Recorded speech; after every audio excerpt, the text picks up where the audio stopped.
അടിച്ചുമാറ്റിയ നേതാവേ, INDC-യുടെ നേതാവേ, ജില്ലാധിപൻ നേതാവേ.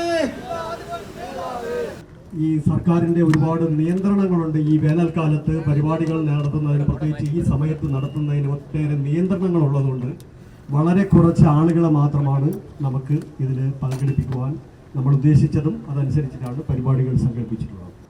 നിലവിൽ സംസ്ഥാന പ്രസിഡന്റ് എന്ന് അവകാശപ്പെടുന്ന INDC-യുടെ ശ്രീ ചന്ദ്രശേഖരൻ ഈ പുറകിൽ കാണുന്ന INDC-യുടെ ഓഫീസ് മന്ദിരം ഏകപക്ഷീയമായി വിറ്റ് പോക്കറ്റിലാക്കാനുള്ള ഒരു ശ്രമം നടത്തുന്നതിനെതിരെയാണ്. ഇതുപോലെ വിയർപ്പ് കൊണ്ട് പണിയെടുത്ത് അതിൻ്റെ അധ്വാനത്തിൽ നിന്ന് പണം കൊടുത്തു വാങ്ങിയ ഈ ഓഫീസ് വാങ്ങിയ തൊഴിലാളികളടക്കം ഇവിടെ സമരരംഗത്തേക്ക് വന്നിട്ടുണ്ട്.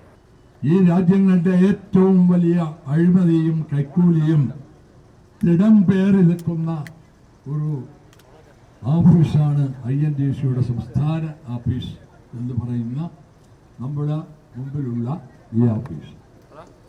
ഇത്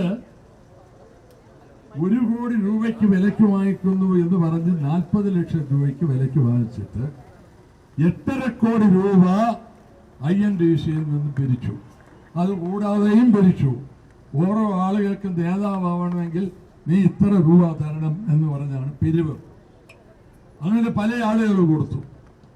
എന്നിട്ടിപ്പോ കരുണാകര മന്ദിരം എന്ന് പേരിട്ടിരുന്ന ഈ മഹസ്ഥാപനത്തിൽ ശ്രീ കരുണാകരൻ നമ്മുടെ ലീഡറുടെ ഛായാപടം തന്നെ ആദ്യം എടുത്തു മാറ്റി.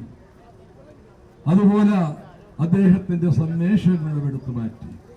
INDC അഖിലേന്ത്യാ നേതാവിന്റെ ചിത്രവും അതുപോലെ തന്നെ അദ്ദേഹത്തിന്റെ പ്രസിദ്ധീകരണങ്ങളുമെല്ലാം ഇവിടെ അവസാനിപ്പിച്ചു. എന്നിട്ട് ഈ സ്ഥാപനം അനേകം കോടി രൂപയ്ക്ക് വിൽക്കാൻ വേണ്ടി വില പേശിക്കൊണ്ടിരിക്കുന്നു. ഹരിദാസ്